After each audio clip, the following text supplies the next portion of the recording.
सन 2100 तक 75 साल बाद तकरीबन यूरोप की 1/3 आबादी खत्म हो जाएगी। अमेरिका का 38 ट्रिलियन डॉलर जो कर्जा है वो उसको खाए जा रहा है, जबकि उसकी जो ग्रोथ रेट है वो 1.7% पे आ गई है। और ग्लोबल साउथ जो है वो तरक्की से एक्सप्लोड कर रहा है, तकरीबन 6.6% उसका ग्रोथ रेट है। 80% जो दुनिया का जो यूथ है, फ्यूचर यूथ, वो ग्लोबल साउथ।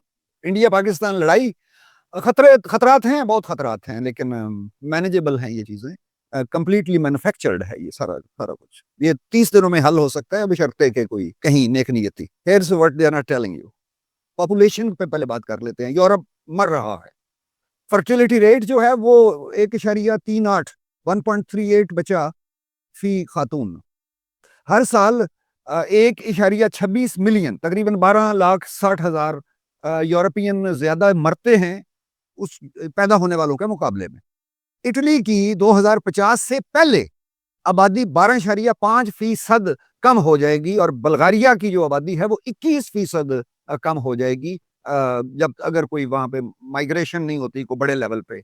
यूरोप जो है वो सिर्फ 29 करोड़ 29.5 करोड़ लोगों पर मुश्तमिल रह जाएगा। जो एक जमाने में एक माइटी कॉन्टिनेंट था, वो सिर्फ एक चिड़िया घर ही समझ लें, या उसको एक यादगार म्यूजियम समझ लें, खाली शहर और अबैंडन्ड टाउन्स, विलेजेस।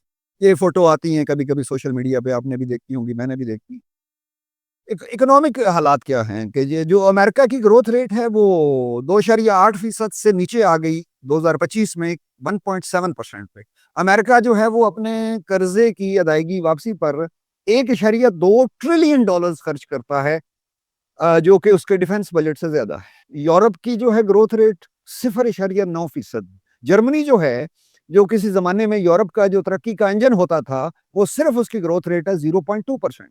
हकीकत क्या है कि 2% से ज्यादा कम अगर ग्रोथ रेट हो तो ये एक खुदकुशी है, एक मुआशी खुदकुशी है स्लो मोशन में। अब दूसरी तरफ देखें कि ग्लोबल साउथ जो है उसकी क्या पोजीशन है। लोगों की तादाद 5.5 अरब, 80% नौजवान जो हैं वो उनका ताल्लुक इस ग्लोबल साउथ से है।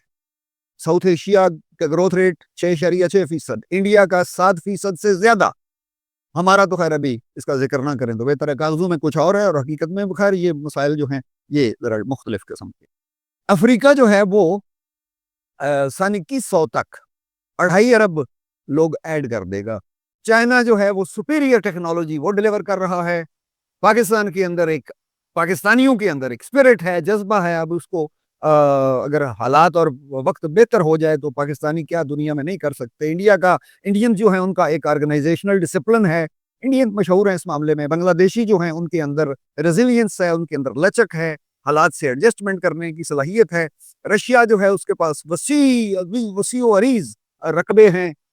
ब्रिक्स जो है वो हमारे ट्रेड नेटवर्क को एक्सपेंड करती है। शंघाई कोऑपरेशन ऑर्गेनाइजेशन SCO ये हमारे बॉर्डर्स को सिक्योर करती है, और हम एक नई सुपर पावर इस खत्ते में बना सकते हैं।